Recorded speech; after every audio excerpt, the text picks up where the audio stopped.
Psychologists have known for some time that we have two operating systems for processing information within the brain, working at the same time but doing very different things with the same information: the conscious and the unconscious.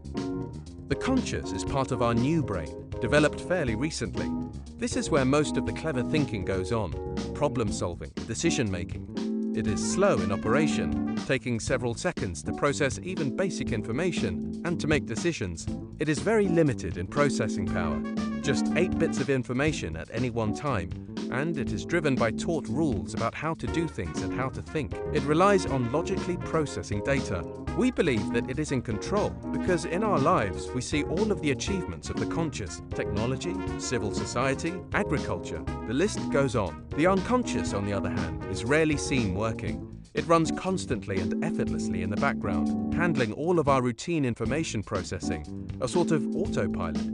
Instead of being slow and data-driven, it is incredibly fact and intuitively driven. It is a processing method needed by our ancestors to make rapid survival decisions. Brain scan evidence shows it processes information in people in as little as 30 milliseconds, 10 times faster than our eyes can even process the person's face. It has much more processing power than the conscious, 200,000 times more. Psychologists say that what the brain fires together, it wires together. In other words, when it often sees two things occurring together, like women with children or women receptionists, it creates a strong neural connection in the brain, which it can use in the future. For example, when it sees women, it thinks children, and when it thinks children, it makes the connection to women. This is very convenient for the brain. It prevents it having to use the conscious to think about every new person or situation as unique. The brain makes these neural connections from the patterns we see in our lives, but also from the media we absorb and what the people we care about say, as well as our upbringing. Once wired, they are hard to unwire, and we can use them automatically and without knowing it. It is our caveman or cavewoman brain. Let me put things into perspective. If the processing power of the conscious was the size of a table tennis ball, the processing power of the unconscious is a table tennis ball 200,000 times larger, or 2.4 meters across. When the small conscious table tennis ball is busy or overwhelmed, which it often is, the unconscious takes over routine people decisions using its neural pathways based on previous patterns.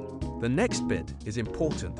Our unconscious creates super fast connections between groups of people: old, young, black, white, with tattoos, wearing funny t-shirts, having a particular accent, from a particular area or country, educated at a particular school or university, and good or bad ideas the psychologists call constructs. These super fast links are used to make rapid people judgments below the level of our subconscious.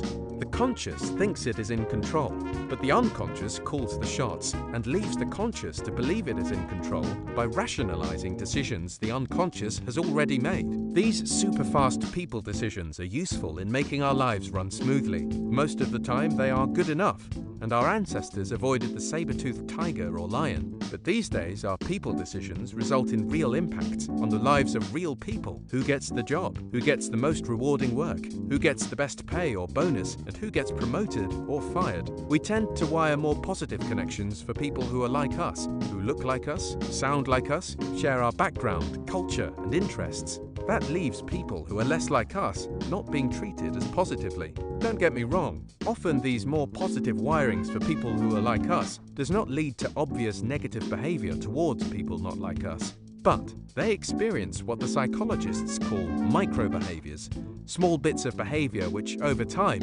make them feel less like they belong or are valued, like acid rain that wears you down over time. It leads to us recruiting and supporting people who are more like us. We don't do it on purpose.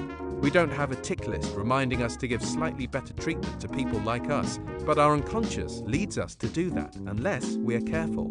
The bottom line is that we trust people for whom we have unintentionally wired positive connections. We give them jobs, give them the best work, allocate them to our teams, and say the right things about them when it matters. This doesn't make us a bad person.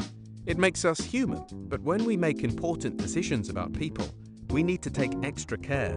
If you are now asking, what can I do about it?